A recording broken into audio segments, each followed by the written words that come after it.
Night cricket tournament જોવા પહોંચેલા યુવકની હત્યા થતાં અરેરાટી વ્યાપી છે. આણંદ તાલુકાના ચીખોદરામાં નાઇટ ક્રિકેટ ટુર્નામેન્ટ દરમિયાન એક યુવકનું ગંભીર ઈજાઓ પહોંચતા મોત નીપજ્યું છે. ટુર્નામેન્ટ દરમિયાન મારામારી થતાં યુવકને ગંભીર ઈજાઓ પહોંચી હતી. સલમાન વોરા નામના યુવકને ગંભીર ઈજાઓ પહોંચતા 108 મારફતે તાત્કાલિક હોસ્પિટલમાં સારવાર અર્થે ખસેડવામાં આવ્યો હતો, જ્યાં હોસ્પિટલમાં હાજર તબીબ દ્વારા યુવકને મૃત જાહેર કરવામાં આવ્યો હતો. અચાનક યુવક પર જીવલેણ હુમલો થવાની વાત શહેરમાં ફેલાતા લોકોના ટોળેટોળા હોસ્પિટલમાં દોડી આવ્યા હતા. ચીખોદરામાં નાઇટ ક્રિકેટ ટુર્નામેન્ટની ફાઇનલ મેચ રમાઈ રહી હતી. આ દરમિયાન મારામારી થઈ હતી.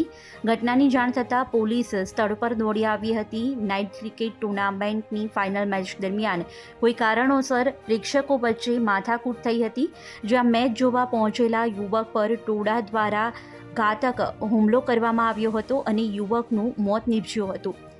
ત્યારે નાઇટ ક્રિકેટ ગ્રાઉન્ડની પરવાનગી હતી કે નહીં તે અંગે પણ હાલ સવાલો ઉઠી રહ્યા છે.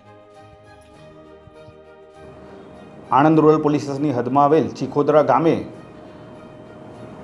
ટેનિસ ટુર્નામેન્ટની ફાઇનલ મેચ રમાતી હતી. તે દરમિયાન ઇમરોઝ અબ્દુલ રહીમ વોરા, સલમાન મોહમ્મદ હનીફ વોરા, શોએબ વોરા, અર્થ વોરા તથા તેમના મિત્રો સાથે આ ટુર્નામેન્ટની ફાઇનલ મેચ જોવા ગયેલા હતા.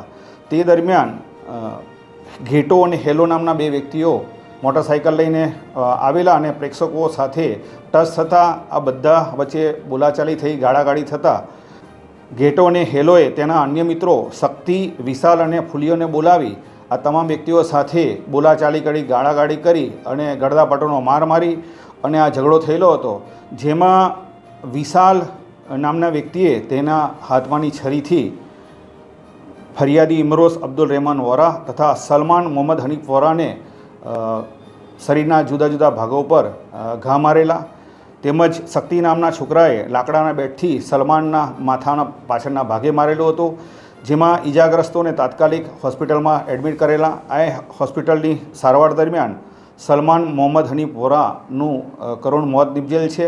આ બાબતે ઇમરોઝ અબ્દુલ રહેમાન વોરાએ ફરિયાદ આપતા આણંદ રૂરલ પોલીસ સ્ટેશનમાં મર્ડરનો ગુનો રજીસ્ટર કરી અને તપાસ તજવીજ હાથ ધરવામાં આવેલ છે.